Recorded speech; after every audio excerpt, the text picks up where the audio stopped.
discussing from the 11th chapter of Bhagavad Gita, text 14. So I'll reset the verse.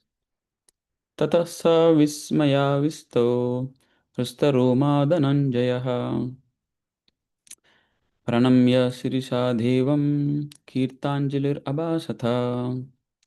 The translation. Then, bewildered and astonished, his hair standing on end, Arjuna began to pray with folded hands, offering obeisances to the Supreme Lord. So there's a small purport. I will read the purport. By His Divine Grace, Abhay Charna Arvinda Bhaktivedanta Swami Srila Prabhupada ki jai. Once the divine vision is revealed, the relationship between Krishna and Arjuna changes immediately. Before, Krishna and Arjuna had a relationship based on friendship. But here, after the revelation, Arjuna is offering obeisances with great respect, and with folded hands, he is praying to Krishna. He is praising the universal form. Thus, Arjuna's relationship becomes one of wonder rather than friendship. Great devotees see Krishna as the reservoir of all relationships. In the scriptures, there are 12 basic kinds of relationships mentioned, and all of them are present in Krishna. It is said that he is the ocean of all relationships exchanged between two living entities, between the gods, or between the Supreme Lord and his devotees. It is said that Arjuna was inspired by the relationship of wonder, and in that wonder, although he was by nature very sober, calm, and quiet, he became ecstatic. His hair stood up, and he began to offer his obeisances unto the Supreme Lord with folded hands. He was not, of course, afraid. He was affected by the wonders of the Supreme Lord. The immediate context is wonder. His natural, loving friendship was overwhelmed by wonder, and thus he reacted in this way. Thus ends the purport. So we can see here this is Arjuna's reaction to seeing the universal form of the Lord. Just a few verses before, we can see the description of what Arjuna got to see when the Lord revealed his universal form. We see that Arjuna saw in the universal form unlimited mouths, unlimited eyes, and it was very wonderful. The form was decorated with divine, dazzling ornaments and arrayed in many garbs. The universal form was garlanded gloriously, and there is a mention of all expanding and unlimited. And an analogy was given that if hundreds of thousands of suns rose up at once into the sky, they might resemble the effulgence of the Supreme Person in that universal form. So Arjuna could see a very grand, magnanimous, unlimited, the Supreme, universal form, and that led him to be in a wondrous state. We know that Arjuna is like a friend of Krishna. He is in the relationship of a friend as a Sakya Rasa. But here we see that there is this aspect of wonder that Arjuna was overwhelmed with, and he actually starts offering prayers. So here we see there is a very nice statement that Prabhupada mentions in the purport that Krishna is actually the ocean of all relationships. Because we all know that Krishna is the original person, he is the supreme person. The definition of Krishna is given as Ishvara Parama Krishna Satchit Ananda Vigraha Anadir Adir Govinda Sarva Karana Karanam. So Ishvara Parama Krishna. Krishna is the supreme Ishvara. And then in the end it says Sarva Karana Karanam. He is the cause of all causes. That means all the relationships that exist in this, in the entire existence, the cause, the root is Lord Krishna himself. That is why Krishna is also sometimes known as Akila Rasamrita. Akila Rasamrita means rasas, the relationships. Akila, all relationships are actually available in him. And we, as children of Krishna, as part and parcel of Krishna, we are also actually seeking relationships. If you see the living being, every living being, the first thing, the moment they have consciousness, is they seek a relationship. The moment the child is born, right, the child is seeking a relationship and he finds a perfect relationship with the mother, and there is a strong bonding. And the same way as the child grows, is introduced next to the father, and the father takes care of the child, and another relationship is established. And as he grows, he might have friends, and then another relationship is established. So actually it is said raso vai saha. It is actually relationship that sustains us. Without relationships, neither humans nor any living beings that are conscious can survive. If you take about the trees and plants, they are also living beings, but they're in a very dormant state. Their consciousness is very dormant. It is not evoked, or they're in a.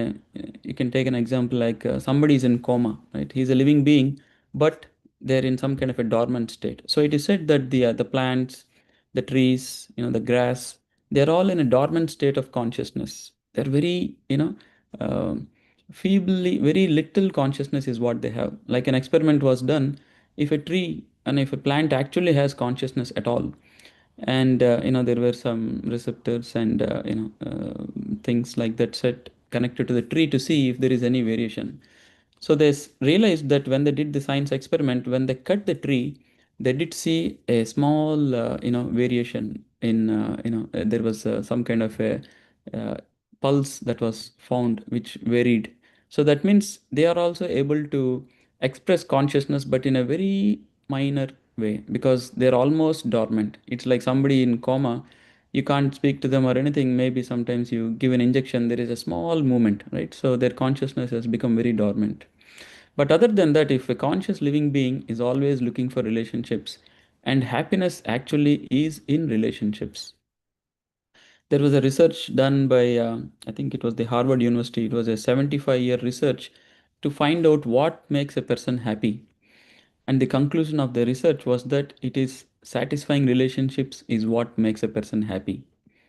And this simple fact also many people miss. They're running behind name, fame, money, wealth, strength. But any of these people, if they don't have a relationship, what happens? They actually go into depression. That is why we see many rich people, many famous people. Unfortunately, their richness and their fame sometimes distances from many relationships, because there is some kind of a concern that maybe people are behind my wealth, or things like that, and they actually go to depression because they don't have any genuine relationship at all. So relationship is the essence of our existence. And again, if you analyze, everyone is looking for that perfect relationship. Every one of us, we you know participate in a relationship. We expect some level of proper reciprocation. But unfortunately, in this material world, everyone is, though they're trying hard, they're not finding the perfect relationship. Like one could be in any role, there are different kinds of relationships, relationship between friends, relationship between like a wife and husband, relationship like a son and father, or daughter and you know father and mother. There are so many relationships, but all these relationships, material relationships, they have an inherent problem. Either they're not perfect, most of them are not perfect. Most of the relationships, actually, the expectations are not matched. The reciprocation is not up to the expectation.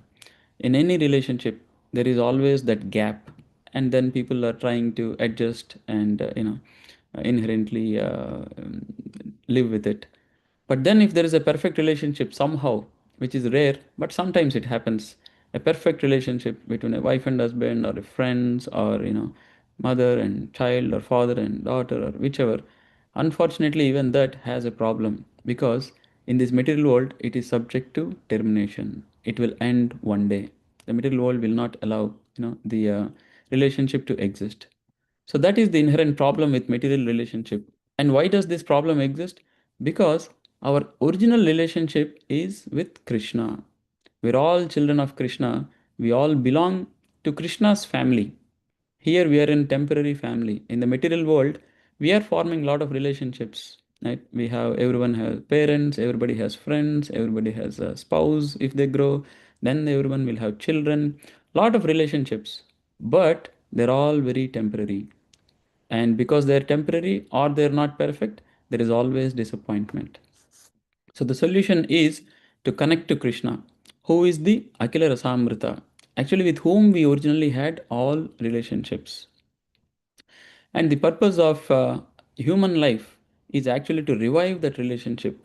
The perfect happiness, the perfect reciprocation is only available or is only possible by Krishna, because Krishna is unlimited. So there is never a shortage of reciprocation, there is never a shortage of what you expect in the relationship.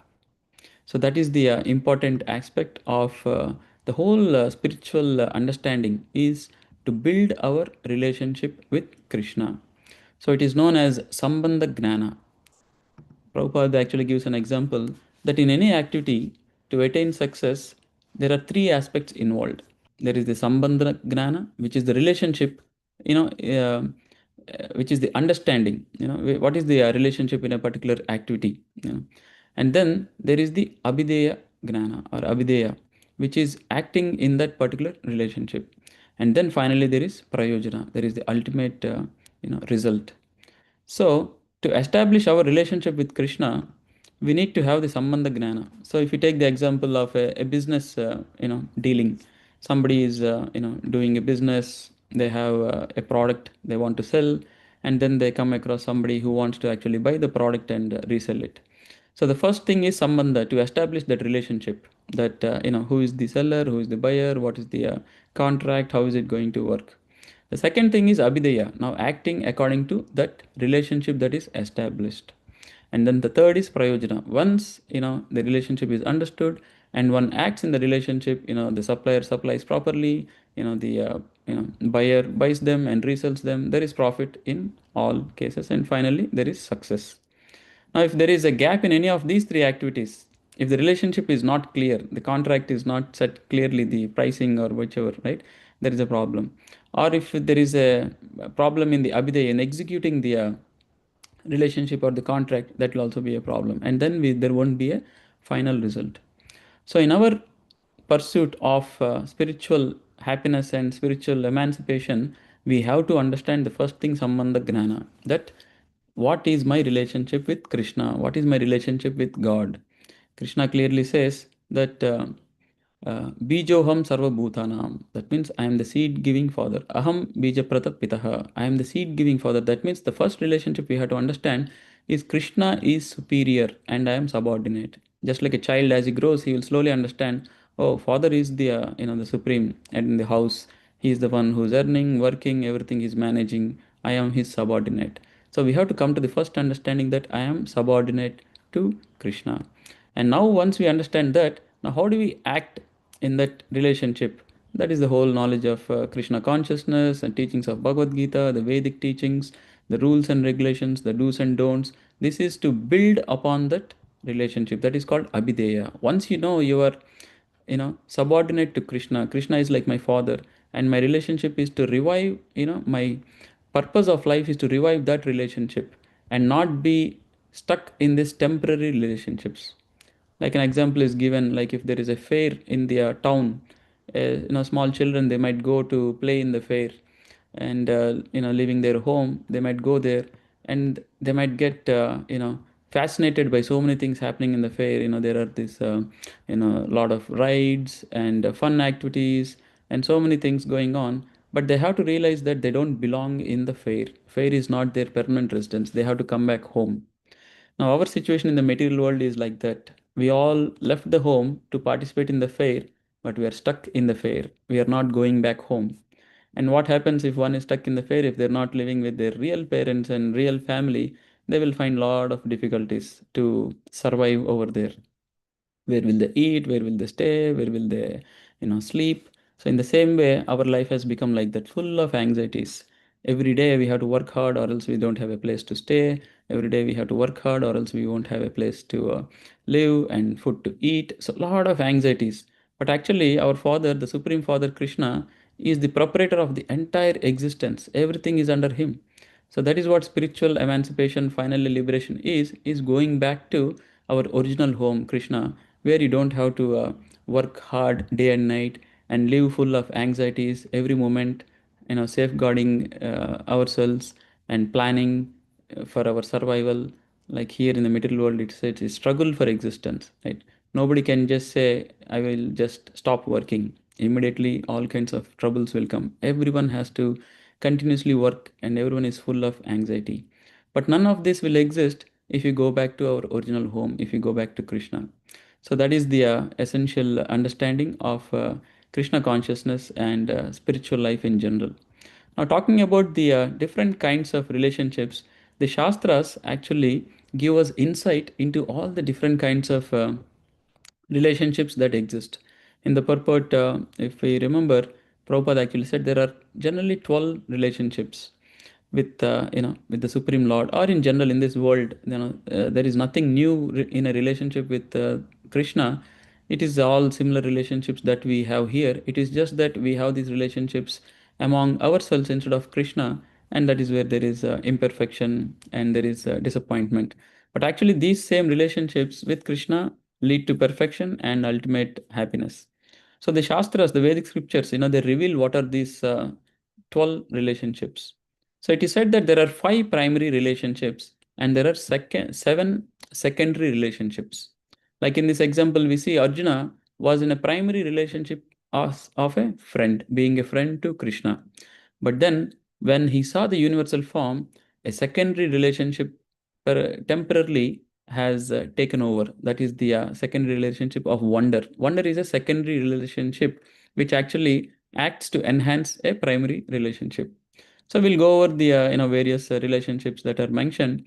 So it is said that the first relationship is Shantarasa, which is said as a neutral stage. It is a passive adoration in a particular relationship. So, in relationship to Krishna, the Shantarasa is a passive adoration. There is no active engagement with the Supreme Lord, but there is acknowledgement and there is a passive uh, participation with Krishna. So, examples are given that we all know Krishna is in Vaikuntha, is in the spiritual world, or it is also said as Goloka Vrindavana, and the Lord performed various pastimes in Vrindavana 5000 years ago to show an example of how the spiritual world is actually. So it is said the trees, the plants, the cows, the animals, the grass, they're all in the Shantarasa. So you can see they are passive, they're passively participating in Krishna's Leela, but they're not actively engaged. So they're in the Shantarasa, like the tree, it is conscious in the spiritual world. It is not dormant like here.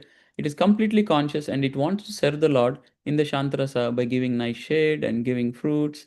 The animals, the cows, they are also fully conscious. They're in Shantarasa and they want to appreciate being in presence of the Lord and going close to Him, and the Lord will caress them. So there is not that much active engagement, but they want to create a very nice atmosphere for the pleasure of the Lord. So they're also serving. They're serving in the Shantarasa. And then the next it is said as another rasa where the next four rasas there is active engagement in the relationship with Krishna. It the next rasa is known as Dasya rasa. Dasya means, as you all know, Dasya means serving, active service. So in the Dasya rasa, the devotee in the relationship with Krishna actually wants to engage in an activity for the pleasure of Krishna. They want to do something for Krishna. It is also said that we're all eternal subordinate of Krishna. It is said Jiver Swarupa Nityera Krishna Dasa. So we're all actually servants of Krishna. Even in Shantarasa there is service, but there is giving passive service. Every rasa there is service. Every relationship actually there is service. Even in this material world, no relationship can exist if there is no service. You can't say to a person, "Oh, you are my best friend," and when there is a need, "Oh, sorry, I'm not available," right? If the relationship is true, immediate uh, reciprocation is that one would like to serve in the relationship. So the Dasya rasa, it is, if you again want to take an example to understand, in Krishna's spiritual world, it is said that there are a lot of Krishna as a cowherd boy.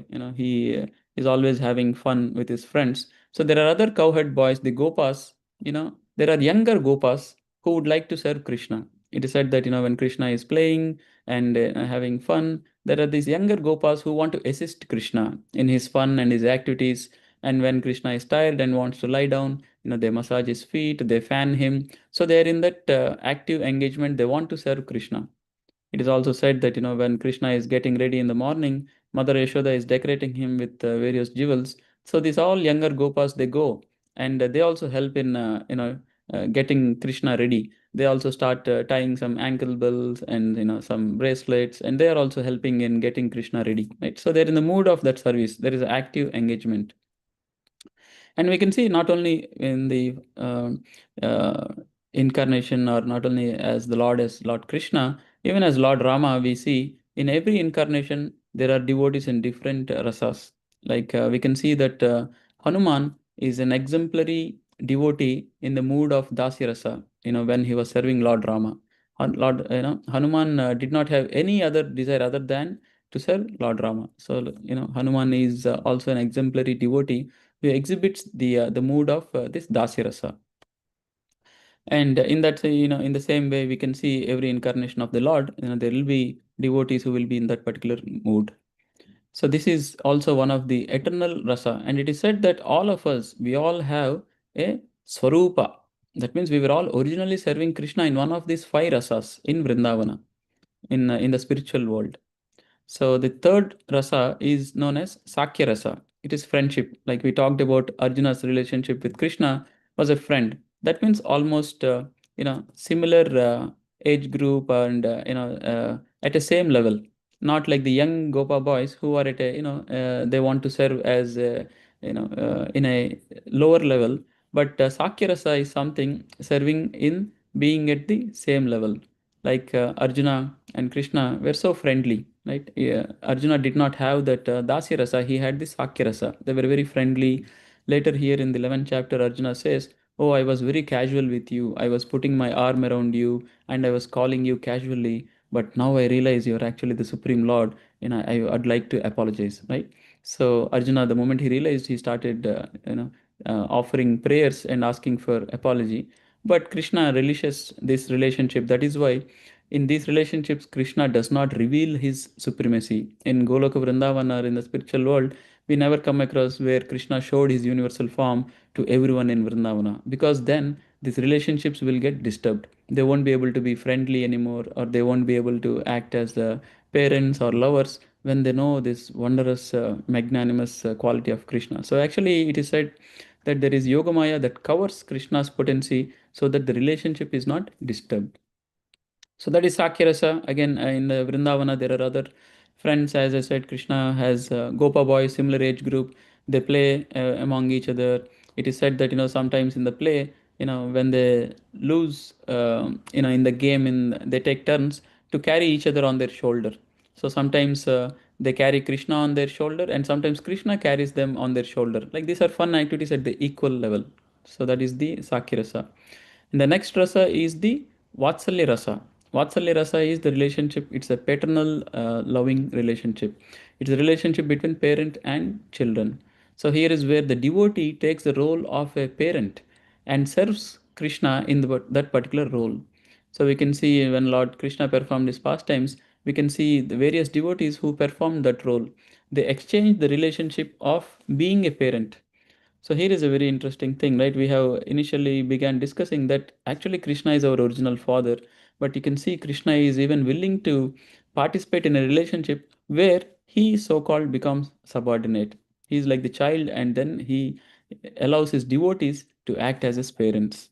So like Mother Yashoda, Nanda Maharaj, Vasudev, Devaki, and in any incarnation of Lord also, like as Lord Rama, Dasharatha, Kaushalya, like this, these are the devotees who are giving pleasure to Lord Krishna, and also experiencing happiness in that relationship as parents. So that is Vatsalya Rasa.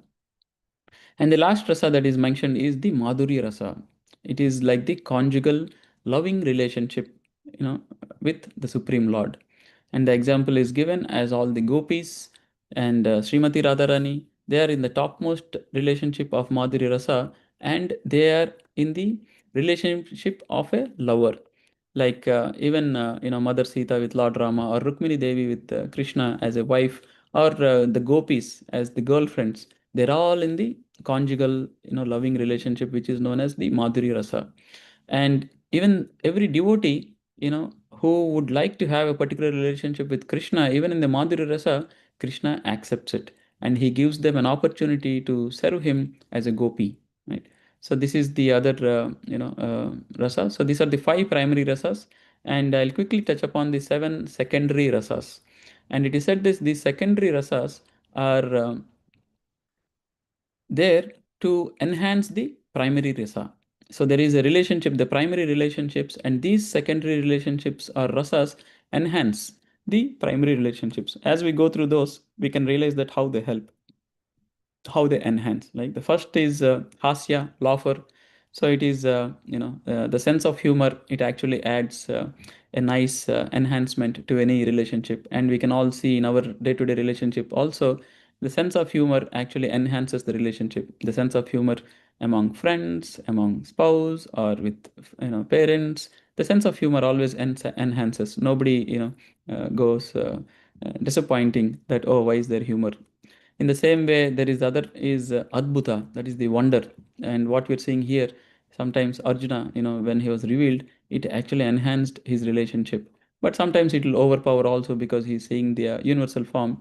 But sometimes there will be a situation of adbhuta where it does not overwhelm. Like for example, the Gopa boys and everyone they're playing, Krishna had to kill so many demons. So they would be so wonderful. They would see the wonderful act of Krishna, and their love and appreciation for Krishna increases more. So it enhances. So they become so happy that, oh, Krishna is so powerful. He's our close friend, but at the same time he's so powerful. And then there is the other rasa. The third one is known as Veera or chivalry. That means, like in a fighting spirit. It's not like a fighting in anger, but it is just a fighting, just mock. Prabhupada used to give an example like mock fighting. There is some level of fun in the mock fighting also. And it was said that sometimes the kings, they would engage very powerful strong wrestlers because they want to do mock fighting and they get pleasure out of it also.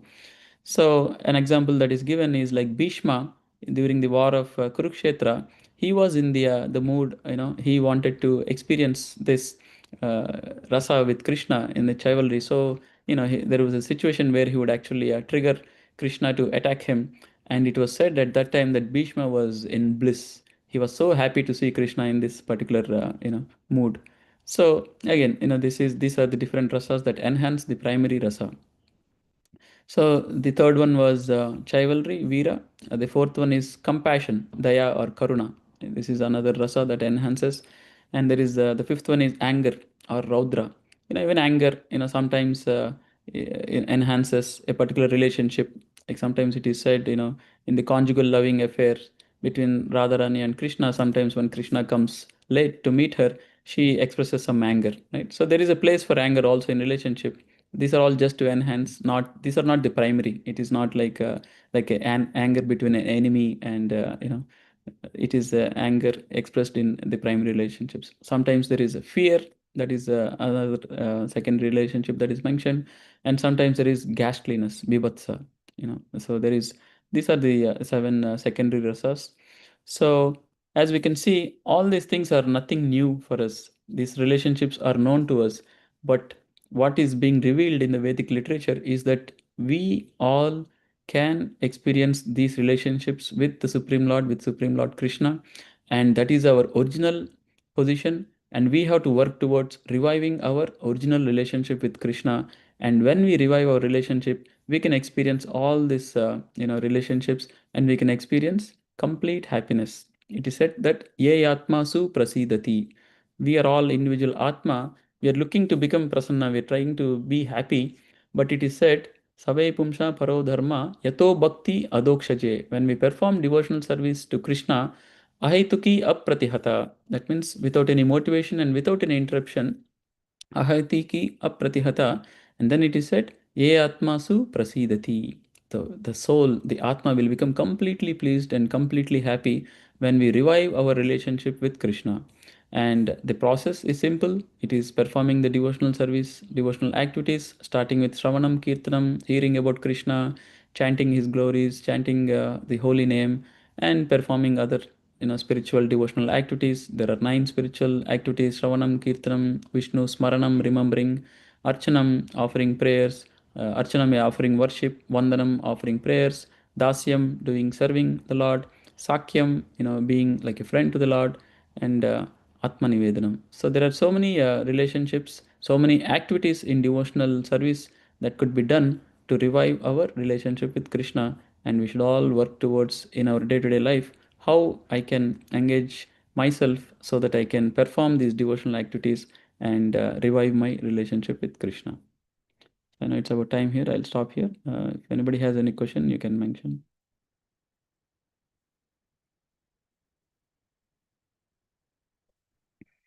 All right, so we'll stop here. Thank you very much. Hare Krishna. Srimad Bhagavad Gita ki jai. Jagat Guru Srila Prabhupada ki jai. Hare Krishna.